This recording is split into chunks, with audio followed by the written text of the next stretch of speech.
Tonight, Donald Trump will be accepting the Republican nomination for the presidency of the United States. If you had told me 4 years ago that a twice impeached president who refused the peaceful transfer of power would once again be accepting his party's nomination, I wouldn't have believed you. Any objective individual knows that Donald Trump routinely lies. Those lies can vary, the crux of them have become predictable. And with that predictability, I'm going to preemptively share with you what Donald Trump will say tonight while accepting the Republican nomination.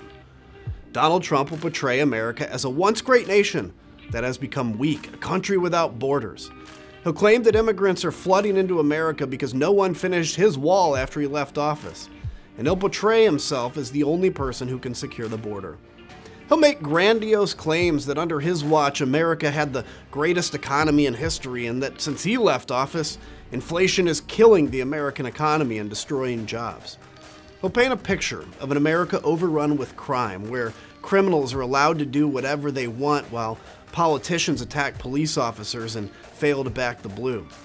He'll depict the blue-collar working class as the forgotten class, promising to fight for them and bring back their jobs. He'll claim we're on a path to World War III and that our standing in the world has diminished. And of course, he'll reference the 2020 election as being rigged and stolen. Simply put, he will paint a picture of carnage. He's going to try to scare you because Donald Trump wins on fear. He does not win on hope, optimism, or presenting a unified vision for America to come together and solve big challenges. The question every American should be asking, does Donald Trump's track record show he is capable of accomplishing these important goals? No. I've covered his lies, now I'll cover the truth. The truth is, while the border needs to be secured, Donald Trump is responsible for killing a bipartisan immigration bill that would have implemented the strongest border policies ever because he wanted to run on the issue of immigration for his own benefit and to the detriment of the American people. During Donald Trump's presidency, the American economy lost jobs. Under Reagan, Bush 41, Clinton, Bush 43, Obama, and now Biden, the American economy added millions of jobs. The truth is, 4 years ago, crime rates were higher. Today, crime rates are lower. 4 years ago, inflation was on the rise. Today, inflation's coming down. 4 years ago, America was losing jobs. Today, America's gaining jobs. 4 years ago, Trump got played by dictators. Today, America's allies once again trust us. 4 years ago, Trump failed to pass an infrastructure bill that would benefit blue-collar Americans and unions. Today, infrastructure is once again a priority and trade unions are rebuilding our nation.